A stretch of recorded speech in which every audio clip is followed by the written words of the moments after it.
I'm very proud to be presenting to you three of our MDes or Master of Design students tonight. The first is Humza. Humza, could you say a few words about yourself? What's up, everyone? So I am in my last semester of this MDes course. I've got a computer science background. And yeah, I'm a born and raised New Zealander, but Pakistani at heart. And yeah, I've got a few passions for just like music, art, just the whole shenanigan. So yeah, that's just a bit about me. Yeah. Okay, Nazia.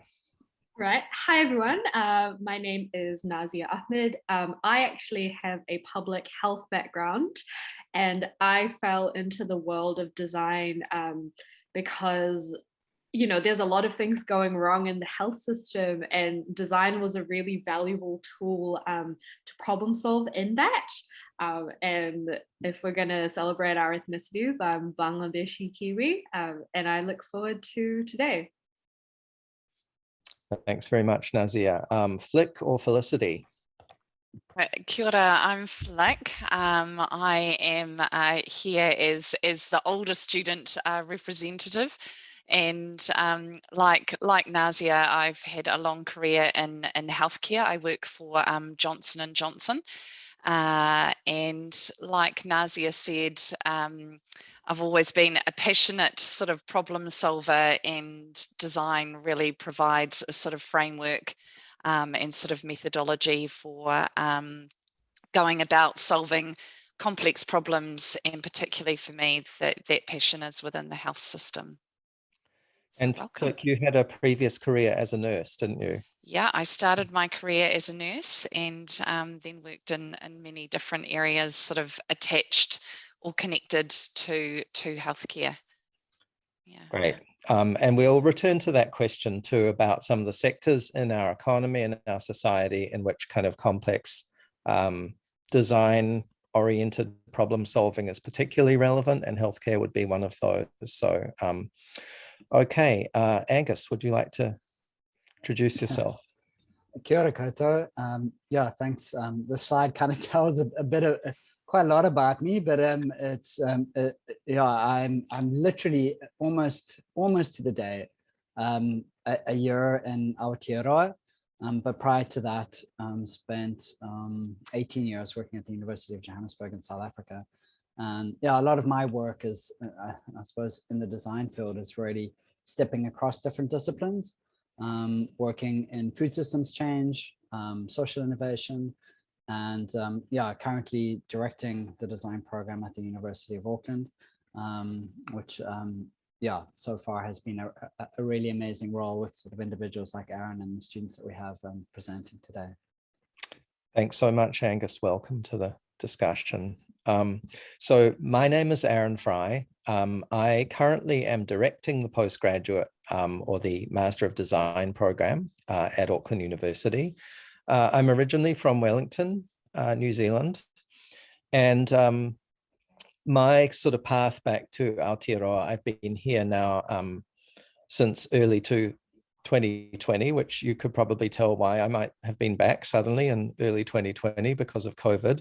So I came back here and had a sort of transitional period where I've been an educator for my entire career, 26 years, most recently 18 years at Parsons School of Design in New York City. But I was able to teach back here for 2 years while I transitioned into this role at Auckland University. So I've been teaching in the program at Auckland University for, I think, since the beginning of 2021. And so this is really our sort of, what you're seeing is 3 representatives from our inaugural cohort of MDes or Master of Design students. And these were the folks that I sort of started that journey with too at the university. So without further ado, I will get us to sort of what we're going to be looking at. And I hate to tell you this up front, but there is going to be quite a bit of data thrown at you, or data thrown at you, around kind of the future of work and what some of the implications are, broadly speaking, but also I think it's very interesting to reflect on what those implications might be personally as well. I'm assuming that many people are joining us as sort of mid-career or early career professionals, and people who might be interested in what role design has in their organizations, whether they see it as an emerging role, whether they see themselves as part of that kind of shift, and how to maybe make some of those kinds of shifts as well in their own careers. So that's sort of part of the big objective of all of this information that we'll be looking at today. But really what we're seeing here is I'm going to first of all show you information from the Future of Jobs report. Now, from my understanding, this is a kind of biannual report that comes from World Economic Forum. And the reason that it's used, it's very much like big OECD reports or World Bank reports. These are large global organizations. And, to their benefit, they have very large sample sizes usually. And so they're looking at like very large sets of demographic data to draw their ideas from. Perhaps to the disadvantage, some of it maybe has an overly technological bias. But of course, this is Tech Week, so that's why we're here to some extent. However, I think, and Angus might talk about this a little bit later, design has other missions as well, other than just simply improving digital systems and platforms, etc. So we'll talk about that also. So the top skills and skill groups which employers see as rising in prominence in the lead up to 2025, and so this is the Future of Jobs report looking 5 years ahead, include skills such as critical thinking and analysis, problem solving, skills in self-management, which is really interesting. And this was particularly came to light in COVID as well, the idea of resilience in the face of change, flexibility, adaptability being qualities that were highly sought and valued. So this idea of active learning, resilience, stress tolerance, and flexibility being important here. So if we move on, the head of the World Economic Forum is a guy called Klaus Schwab, and some of you may know of his work. He's an author of a book called The Fourth Industrial Revolution. And it's really building on these successive industrial revolutions where we have mechanization, we have the lead into mass production in the late 19th and early 20th century. We have computation and automation starting to happen from the mid 20th century. And now we have what is often described as cyber physical systems. So this confluence of factors related to bioscience, engineering, computer science, etc. So I've given a little snapshot of the Auckland Plan 2050, just to talk about the kind of framing and the power that some of these ideas have internationally, currency that they have internationally, and the way that maybe they've been picked up and adopted by organizations and agencies in Aotearoa. And, whether we're have a criticality toward that, or whether we feel that this is relevant, that it's undeniable that the fourth industrial revolution is in the air and being talked about in relation to the workplace and in relation to these challenges that we may face in the future. So some of the global findings from this Future of Jobs report.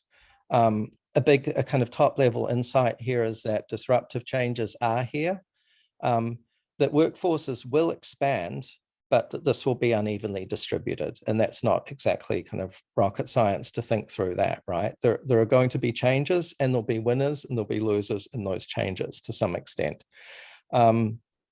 So if we look at the skills and tasks that are going to be affected the most and the least, we see that new needs are coming into focus, that new requirements are being asked of us as employees, as people within organizations, as leaders as well. And so the share of tasks performed by humans versus machines. So that's really the disruptive, this sort of one of the big themes here is the kind of disruption that automation has kind of is promising to bring. In some cases, it's already here. But the share of tasks performed by humans versus machines in 2020 and 2025 by share of companies surveyed suggests that functions such as data processing, performing complex technical activities, administering, which is interesting. A lot of these tasks are going to be under threat. The idea of the tasks related to communicating and interacting, reasoning and decision-making, coordinating, developing, managing, and advising are some of the going to be the least disrupted tasks, the most kind of human-oriented tasks that people will be expected to rise to the occasion with as these changes come into place. So what I've done here is these are the top 20 job roles in increasing and decreasing demand across industries. And so again, this sort of somewhat correlates to the previous slide where we're talking about some of these roles around parsing and categorizing information, such as accounting, data entry, etc., having decreasing demand. And in terms of increasing demand, what I've put here is 2 dots. The dot on the right indicates tasks that we believe a design education can prepare you for and position you well in. The second dot really suggests that this kind of design education probably needs to be supported by something else as well. So this kind of speaks a little bit to what we'll get to in a future slide where I talk about T-shaped thinking, the idea of breadth and depth, having specialization in an area. Humza's already talked about his undergraduate degree in computer science, and Nazia's talked about her health, public health background.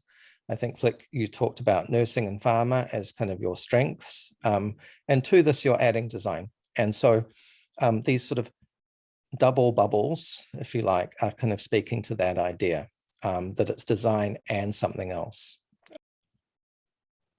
And then when we go to this idea of roles, okay, so we can have a role, right? We can be a human resources manager. We can be a data entry person. We can be an account executive.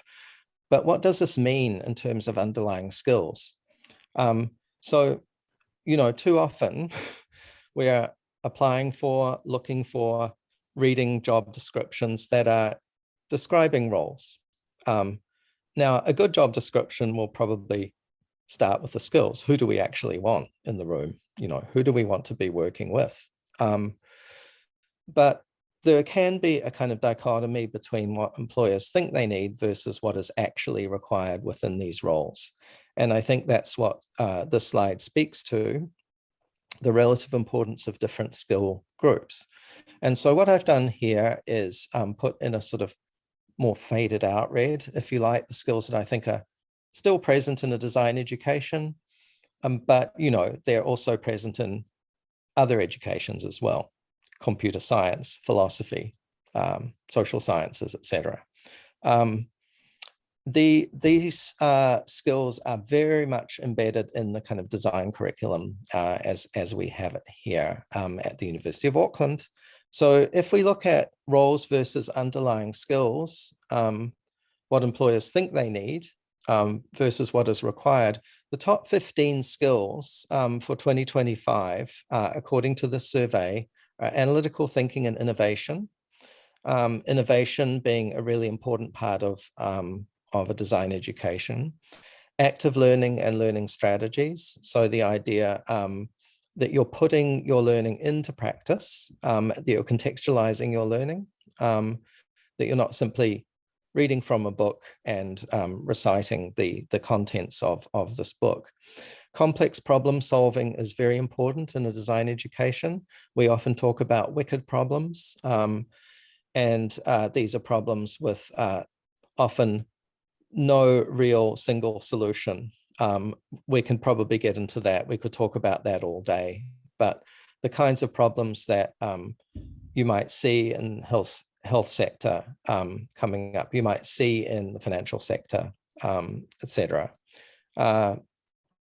critical thinking and analysis, creativity, originality, and initiative, leadership and social influence. We're very much thinking about how do you become a leader? How do you become a follower, a good follower? How do you become a good facilitator within often complex, sometimes indeterminate, sometimes ambiguous spaces within organizations? Technology use, monitoring and control, and technology design and programming also being skills that have design implications. And then here on the right, we also see that many of these skills around stress tolerance and flexibility,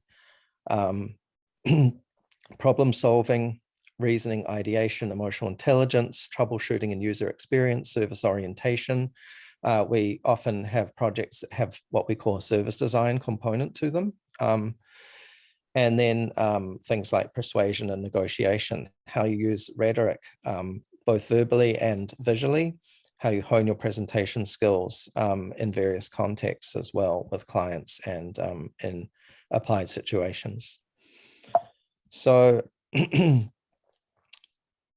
these are the kinds of what they call cross-cutting specialized skills of the future. These are skills that are applicable and easily transferable across many occupations and roles.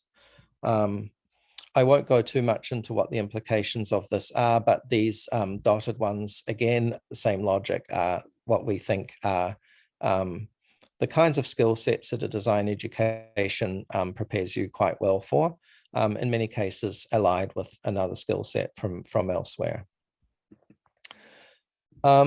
Just want to talk quickly about local findings. And this is from a report that seems like a sort of Aotearoa version of the World Economic Forum report, The Future of Work in New Zealand, an empirical examination. So there's a section in this report, this is, I think, from 2020, that talks about changing business practices in Aotearoa, the idea of selling products and or services directly to customers through online platforms, incorporating customer co-design and or design thinking practices into business. We certainly talk a lot about design thinking. I haven't talked much about my research, but a lot of it's about the way that designers think, what we call design cognition, and how design thinking works in organizational structures.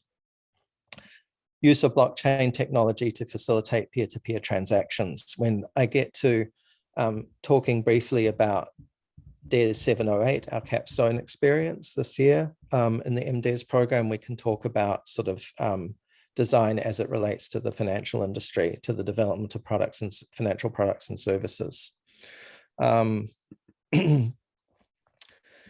So these are the findings that Aotearoa firms scored highest on use of online platforms, or what we call platformization of business operations, lower in use of customer co-design or design thinking practices, and lowest on use of blockchain technology.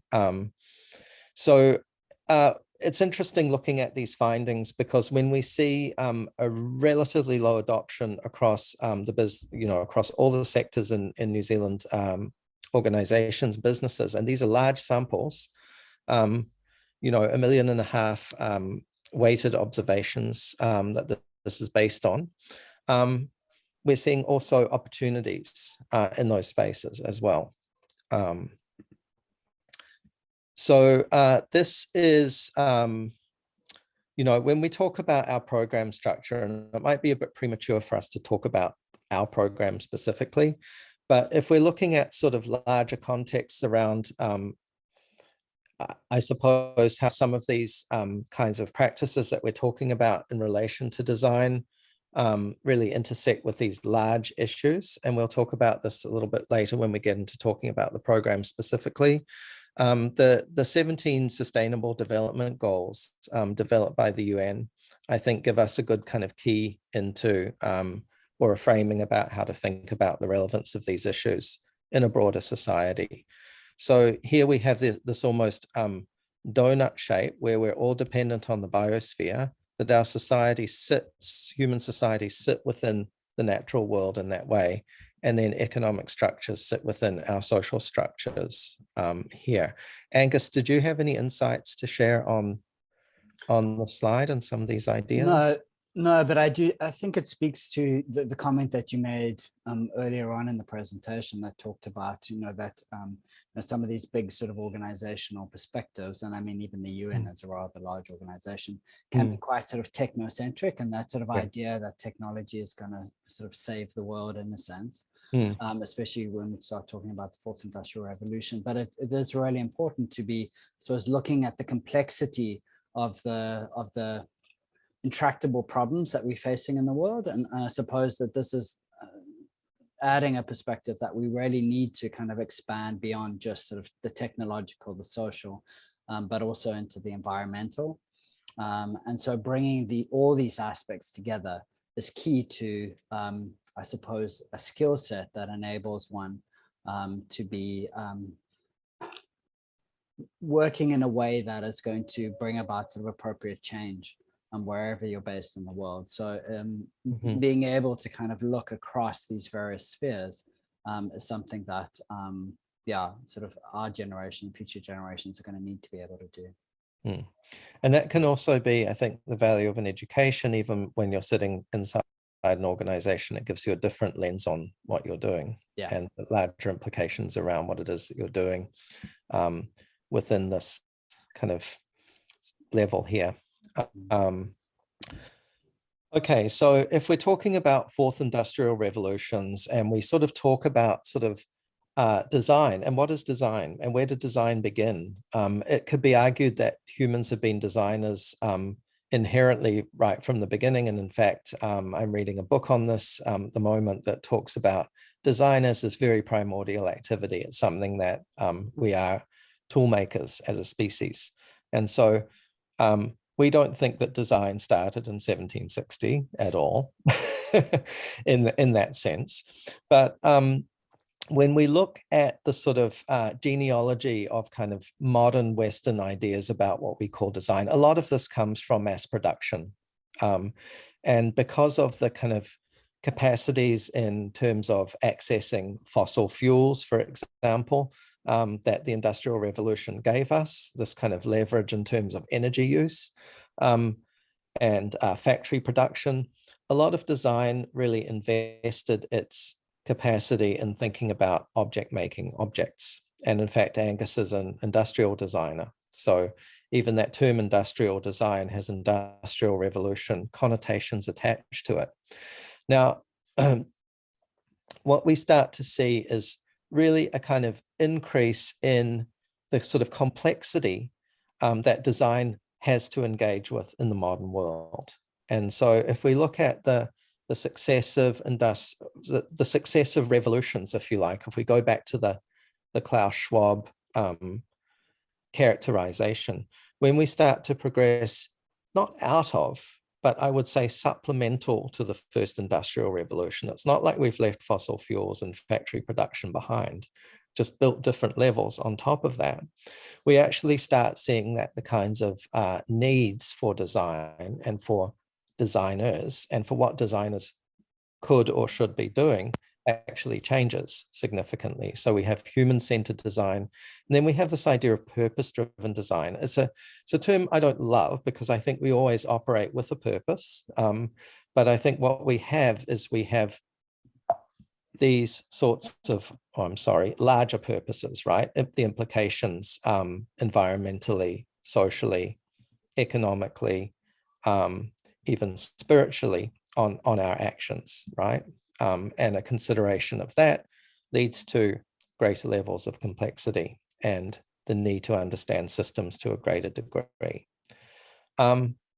So if we look at our existing design culture and current New Zealand design innovation, I would say, and I started as an educator at a design school in Aotearoa in the mid-90s. That was the beginning of my career.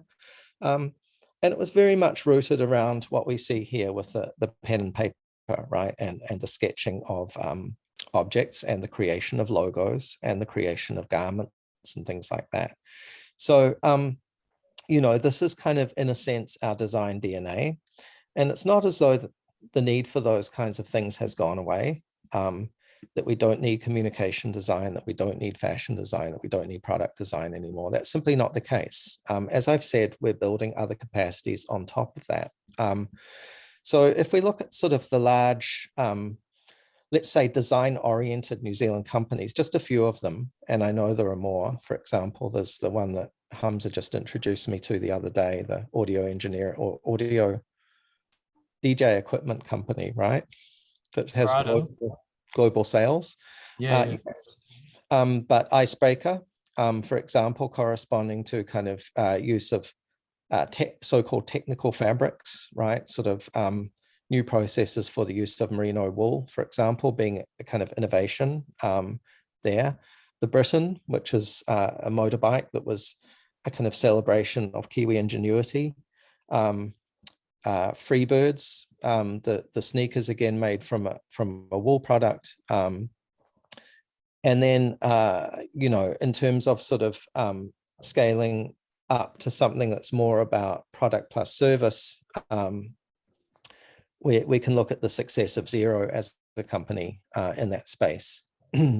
But we're also seeing that, like a lot of what we consider to be design-oriented businesses are making designed products. Yes. So if we go to, whoops, this area, we're still sort of to some extent in this kind of object-oriented design universe here. But what we see in terms of an emerging design culture is the future of innovation in Aotearoa. So if we look at frameworks like the business value of design, and I'll talk about that in a minute, the design value framework, the role of design thinking, and also the role of sort of indigenous, the role of Maori or tikanga principles in the way that we think about the relevance of design and the relevance of our organizations in this location that we're in. If we start thinking about this sort of emerging design culture that's at the confluence of some of these ideas, we start to see that there's relevance in very different kinds of organizations as well. So we actually see, you know, that healthcare, we've talked about the importance there, transportation and infrastructure, the way that cities move people around, banking and the financial sector. We know that housing affordability and quality shelter are very acute problems in our country. We see that elder care and the aging population is a highly relevant area for and salient for design intervention, etc. So we start to see the relevance of design across a much larger swathe of industry. I did talk about the business value of design, and this was a report that McKinsey Design created or published in 2018. And they did a large database of 40,000 companies. They talked about the S&P 500, the largest, you know, organizations in the stock exchange. And they started to look at sort of design centricity, like what companies were actually really embracing a design ethos and instilling design into what they did. And then they started looking at the revenues and the return on investment of design. So what design's bottom line was in terms of many of the metrics that companies really care about, which are profitability, right? Not exclusively, but it was using that measure to talk about the business value of design, financial value of design. And so the finding was that design-centric businesses outperform non-design-centric businesses. And also across this really large data set, there was an incredibly diverse range of what they call design performance. So design forward companies that were really performing when it came to sorts of design metrics versus those that were not. So incredibly diverse there, but also correlating to financial performance. If we look at a survey that was done where senior executives were asked to name their organization's single greatest design weakness, the responses indicated an implicit understanding of 4 themes: analytical leadership, So the idea of a bold user-centric strategy, embedding design in the C-suite, employing design metrics, cross-functional talent, nurturing design talent, convening cross-functional teams. This is a very important part of what we teach in design, that you have to be able to get non-specialist designers together in a room. You have to get specialists in other areas. You have to get specialists who are not necessarily all that adept at talking to each other. And you need to be able to do something creative and powerful with that combination of people. Investing in design tools and infrastructure. Continuous iteration. Iteration is very important. The idea of making it and making it again, and then making it again, right? And staying with a problem, working through a problem in that way, or working with a problem. So balancing qualitative and quantitative user research, integrating user, business, competitor, and technological research, refining, repeating, and doing it quickly. And then really being cognizant of user experience. Who's using your products? Who are your stakeholders? These kinds of questions. So these are some designerly thinking qualities: bias toward action and optimism, lateral thinking and creativity, interest in problem solving, and also problem setting. So we're not always solving problems. Sometimes we're actually making problems or highlighting problems, uncovering problems. Being comfortable with complexity and ambiguity, not being afraid of the blank canvas, exploring ideas and prototyping concept proofs, or producing concept proofs through prototyping. So the idea of making and testing. Empathy with an interest in users and stakeholders, and continually iterating. A Google search on design jobs in Australia and New Zealand uncovers 18,050. This was done March 2021. And we see results like this for these kind of these are what you would call the usual suspects, right? If somebody asks you, you say, oh, I'm a designer. Oh, are you a graphic designer? Are you a fashion designer? You interior designer? No, none of the above. But what we're seeing is that this is also reflected in the workplace. So we're looking at graphic design, industrial design, fashion design, usual suspects, and we're not seeing an awful lot of results coming up relative to this 18,050. So the question is then, where are the other 16,332 jobs? And this is where a slide like this starts to give us insight. We start looking at all of the different kinds of permutations of design that now exist in organizations. And then if we go back to our LinkedIn, and I adjusted my job settings to New Zealand and Australia recently, and I started getting these feeds. So they were from places like Auckland Transportation, Xero, Auckland District Council, Countdown, Canva, the software company based in Sydney, Tribe, a recruitment agency. And so you start seeing these kinds of organizations who are looking for something on that left column right there, one of the above or more of the above.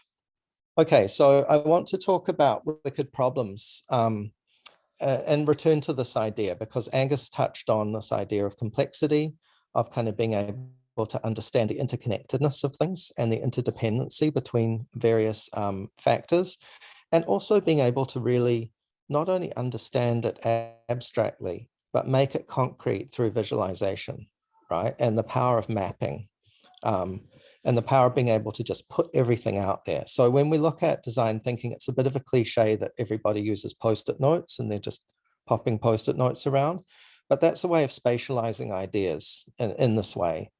And so this is the notorious coin stability graphic. And this was something that was developed, it's quite beautiful looking. But apparently Stanley McChrystal, who actually now writes, he's a management author and speaker, retired US military general who was in charge of the stabilization of Afghanistan project for the US military. He said, as soon as he said, when we understand that slide, we'll have won the war. And his implication there was that this all looks very pretty, but the whole arrangement is completely incomprehensible and therefore not particularly actionable. So the idea of being able to have design-oriented approaches to understanding systems and interdependencies between systems is really one of the big powers of the kind of design thinking, the heart of design thinking.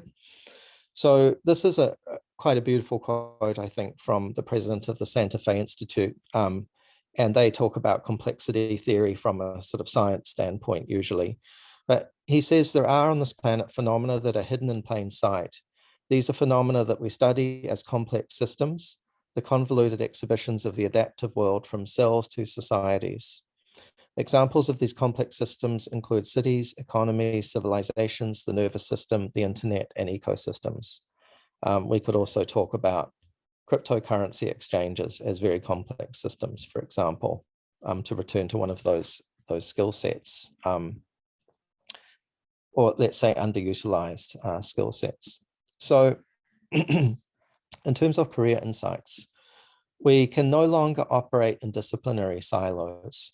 Therefore, we need to work within transdisciplinary teams to help find solutions to today's complex problems. This is about bringing that cross-disciplinary team together. We need individuals who can connect the dots, people who can identify opportunities, think broadly, assemble these teams, coordinate complex projects to bring about real change in our societies. Creativity will be increasingly important and valued. Therefore, we must actively develop and practice creative thinking and doing in our careers and in our lives. This book is really interesting. It was written by a couple of management theorists at Case Western Reserve in the US, one of whom I work quite closely with. And he talks about that in empirical studies, managers, people in management positions, have been observed to spend much more of their working day thinking about and designing systems than they do making decisions. And I think that's a really interesting insight, that they may not even see themselves as designers, but they're designing. And this idea is really contrary to, I think, a lot of executive education. That was the observation made here, which has traditionally emphasized decision-making or executive decision-making, with little or no attention given to designing. So if we look at the sort of profile that I think, or that we think is going to be of value in organizations in present and future, it's the idea of having this broad transdisciplinary knowledge and even acknowledging what you don't know, but having the facilitation skills and the creativity skills to bring people into the room together to start to kind of develop ideas, work together in different ways and create different kinds of relationships. But also to be able to bring deep specialization to the table. And so this is that T shape. And so it's kind of broad plus deep.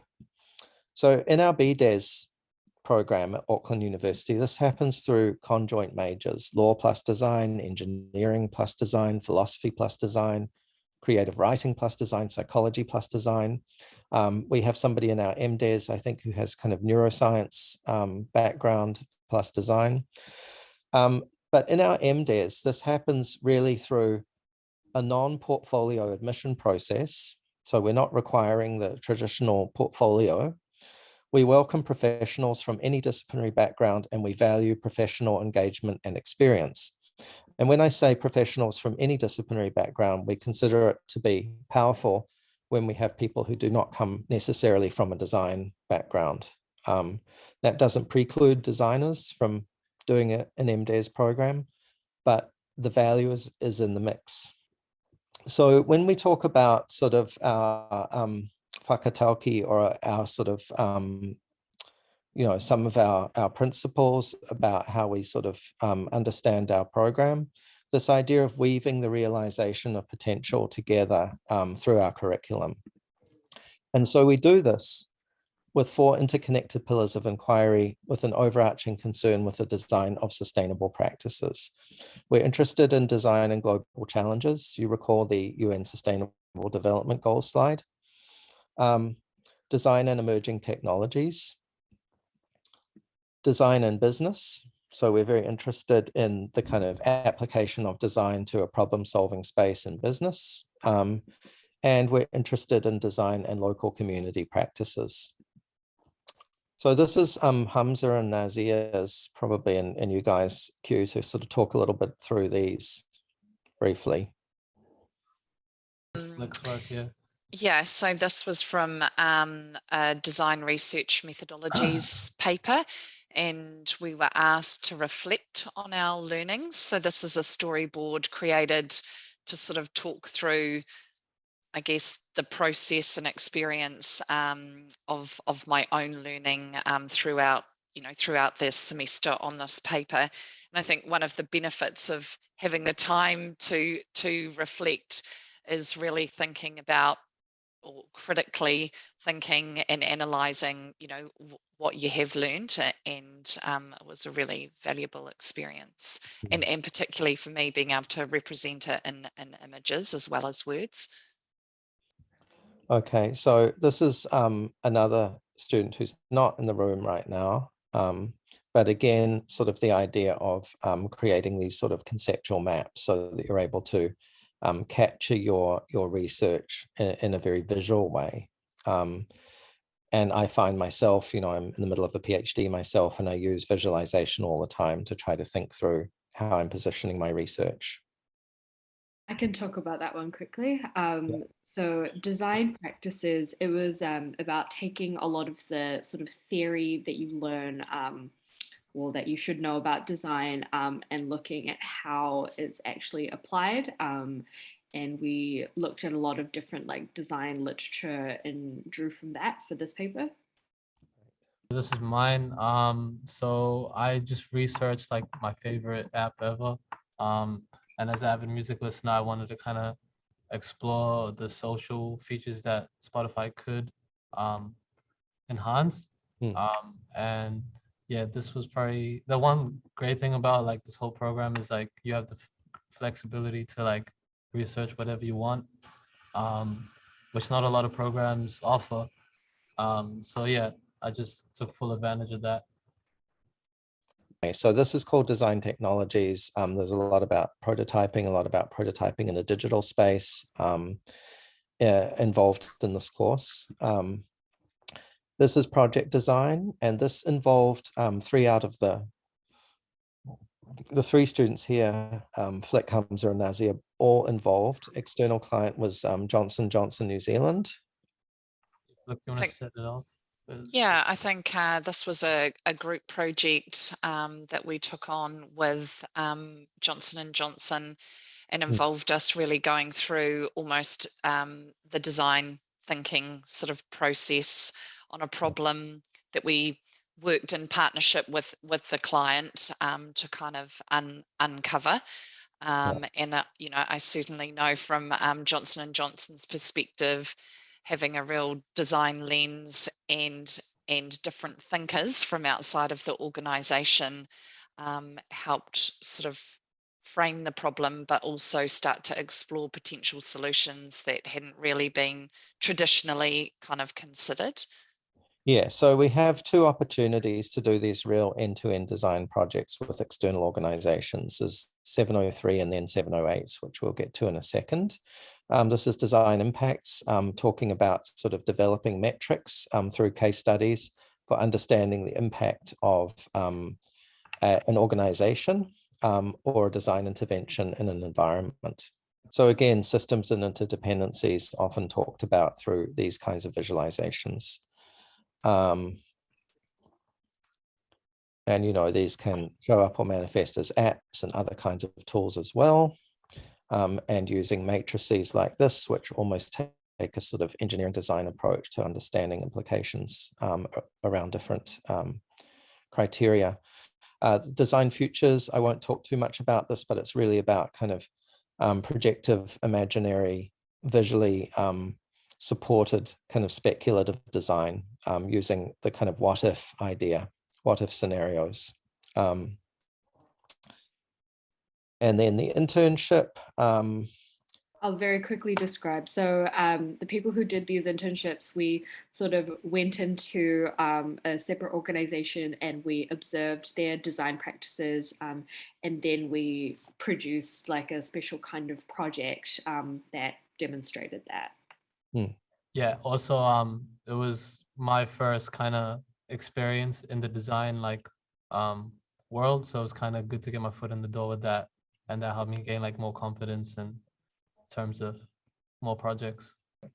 And so the capstone project is a full semester immersion, and in this case the theme probably changes year to year. This is the first time that we've run this, but we have a sort of matchmaking organization, Financial Markets Authority New Zealand, and they sort of link student interests up to organizations. So from banking to accounting companies to,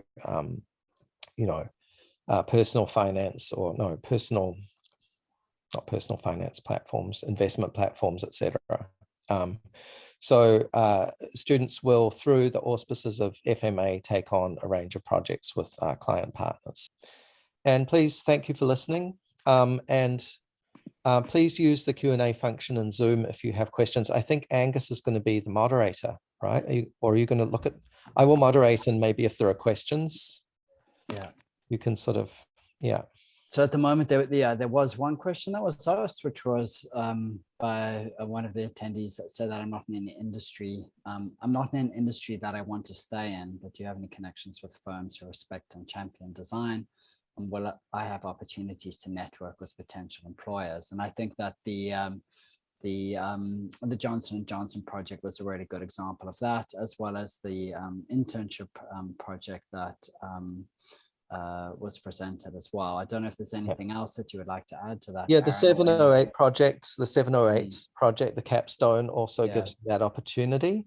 It also must be said that this idea of firms who respect and champion design, in many sectors of our economy in Aotearoa, this is still an emerging thing.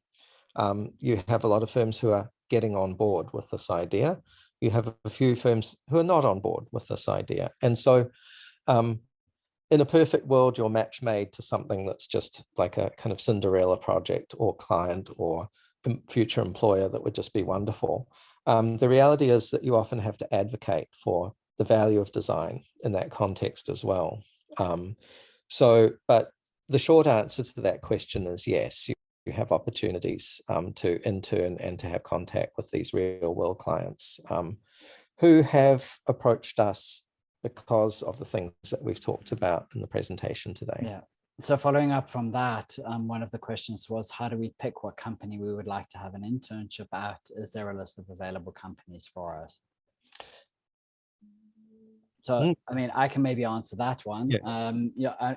Again, we're a new program, but what we are doing is we're in the process of building up a set of industry partners that we are sort of formally engaged with. And yes, the idea would be that the internship would allow for particular internship opportunities with specific companies, so that those are organized or set up, that the organization you're going to work for is expecting a certain individual to go and work there, and at the same time you're also getting curricular benefit from the internship itself. So yeah, you're not going to just be taken advantage of, for example, that actually it is a learning experience that's facilitated.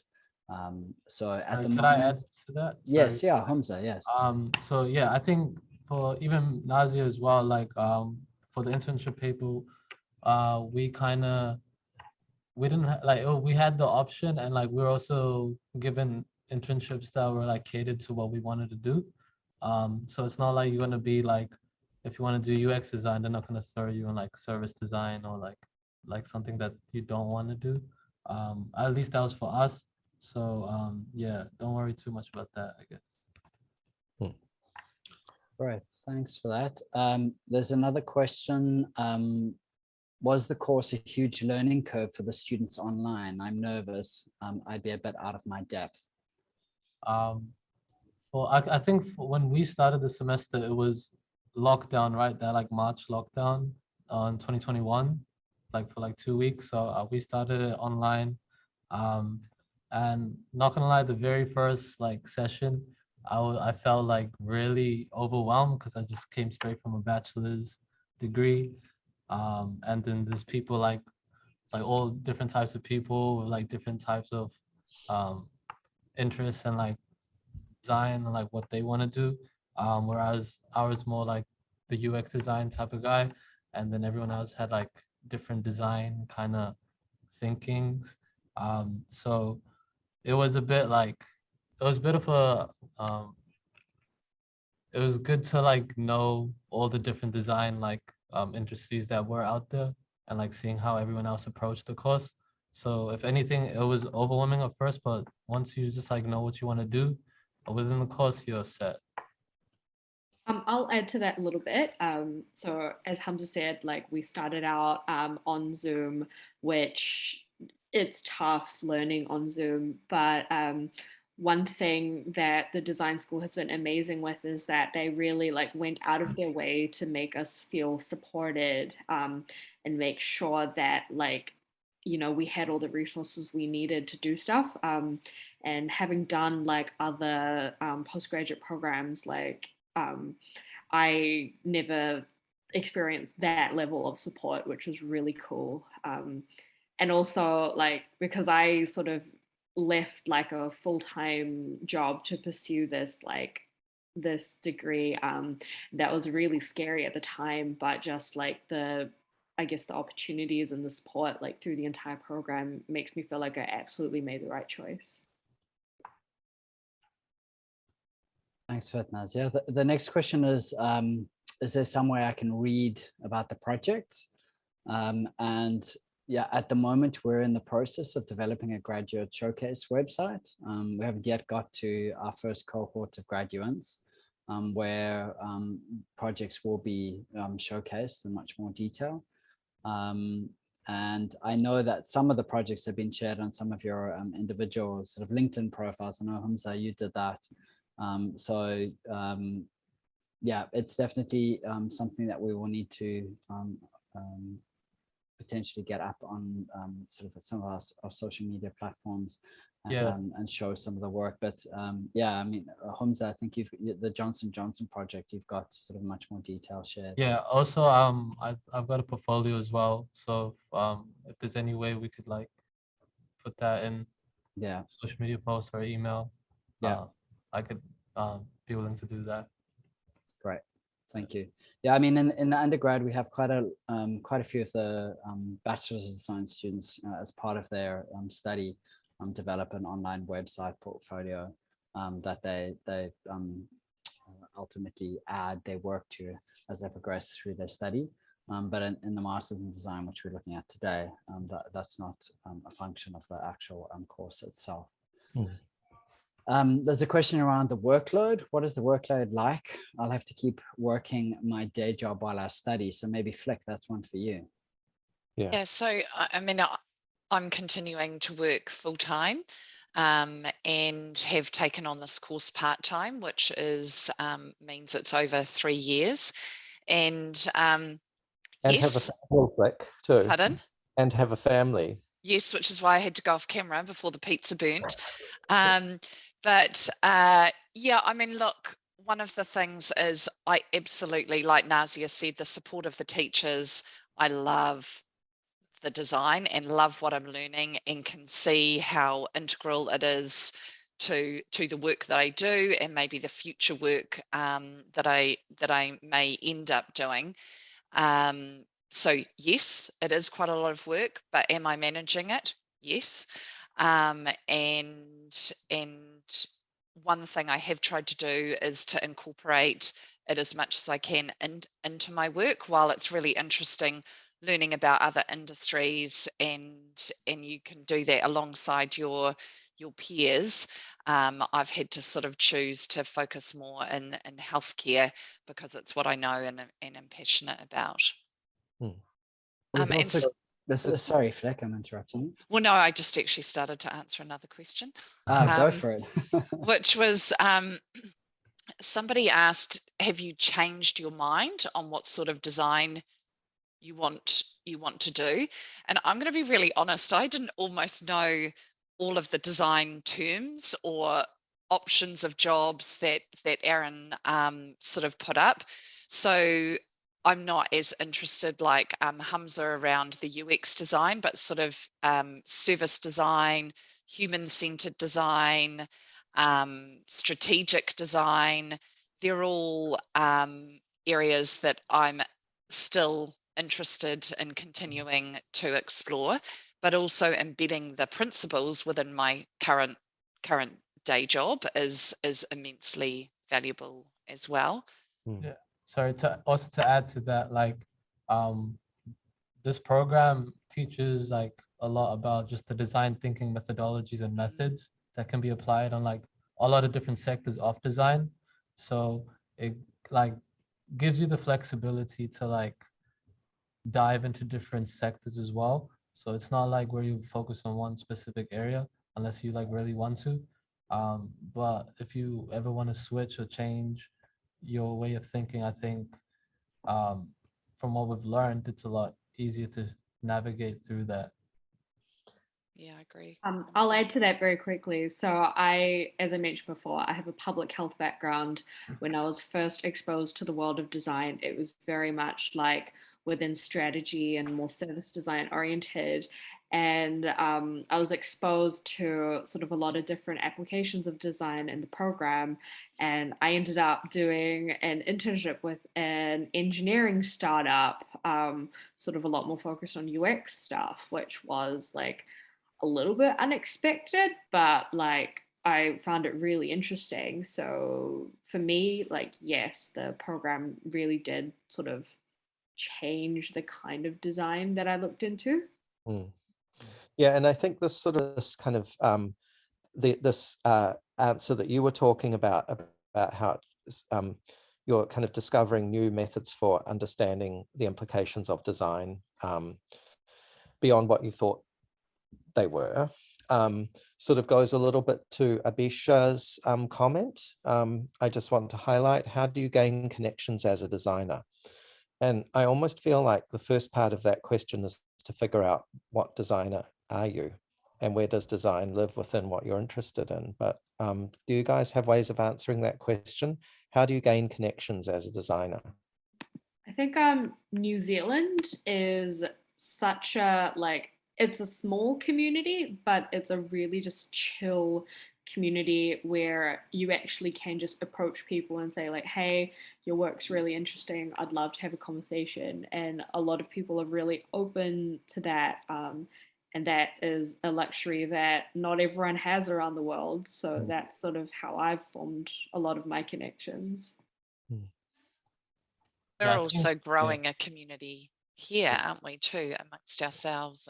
And I think sorry to interrupt, but I think for me it was just literally interacting with everyone in the cohort, like literally Flick, you know, helped me get a job as well. Not that she's gonna offer all you guys jobs, but just me. But you know, it's a good way to network with everyone, because everyone knows someone who knows someone, and it helps a lot in the long run.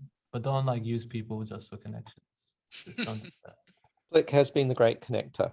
And unlike me, who's just been back in Aotearoa for a couple of years after many years away, and Angus, who's sort of brand new from South Africa, Flick is probably the most professionally connected amongst us right now. She's one of the students. So, so what happens, I think, is the more people who go through a cohort, the more there's a kind of virtuous cycle. The more people who graduate and they're out there in industry, the more that happens as well. And, you know, it's a journey. And it's actually quite cool not being, it's actually quite cool leading the way in a New Zealand context, because it means that, you know, hopefully our skills are not, well, as we saw from the graphs Aaron showed us, they are in demand, and, you know, there's not many graduated designers within a New Zealand context. Am I right? Well, I mean, I think it's about this version of design that we're talking about, Mm. right? You know, there are plenty of people who are out there doing graphic design. Increasingly, we have people doing UX design out there, etc. But, you know, do we have strategic design? Do we have design research? Do we have organizational designers, etc.? And as I've said, I think in many cases, you're almost sort of educating your own organization about what those roles could mean as they start to emerge from within. So, you know, you have to be the advocate for those things. You're the pioneer. Yeah, and there a question has just popped up now that says, do you find you have to sell and explain design to your work, Flick? We had this discussion in our first couple of papers, didn't we? Even how we went about even talking about design. One interesting thing that the journey that J&J is on is actually, you know, looking at embedding sort of growth and benefit sort of mindset, looking at solving complex problems. They've already started sort of embedding a little bit of design thinking. They actually do, not here in New Zealand, unfortunately, but globally have a sort of J&J design, which is originally started sort of within the consumer division, but mapping patient journey, customer journeys and customer experience. So yes, I feel like sometimes I still need to explain it, but the cool thing is that the business is kind of heading that direction. It obviously read the McKinsey report, Aaron, and is, you know, is already on the pathway. And I guess the good thing in a country like Aotearoa is that, you know, some of these roles have not matured fully. And so there are opportunities in those spaces. And there's also an opportunity to be part of that conversation with your organization. Like, how do you create a role that does this? You know, me and Flick were even talking about this yesterday, how like design, like the term itself is such a new like term, like even though it's been used like for years and decades, like the term and roles itself, but so new that like people are starting to like gain traction towards it. Well, I think this flows on to the last question that we need to answer, which comes from Baden Dowie, who I know from South Africa. So thanks for joining us, Baden. And he says, the one speaker spoke about firms advocating for design and or design projects. How do design students contribute and participate in expanding the value for design? So it does definitely follow on from, I suppose, actually going out and influencing industry through the types of design that they're learning within the program like the MDiz. But maybe Aaron, you have other opinions, or some of you, Humza or Nazia or Flick, have other ways of how you start to expand this, I suppose, what the concept of design is and the value that it adds. This makes me think of the Johnson & Johnson project that the three of us did together last year. And within that project, we really observed sort of what J&J was doing, and we used that to sort of generate recommendations. And we highlighted a lot of stuff that the company just hadn't thought about, because I think right now, a lot of work that people do is governed by a lot of assumptions that design challenges. So we proved our worth by showing them sort of ways to address these problems that they hadn't really thought about. Yeah. And I think one of the values that the applied projects within industry bring, and this is not in the research, the taught masters rather than the research strand of the masters. So there are two strands to our degree. That's another conversation. But you know, that often organizations are involved in the tactical nature of actually trying to do what's in front of them, like keep their operation going, stay in business, keep the bottom line healthy, do whatever, right? Increase sales, whatever these things are.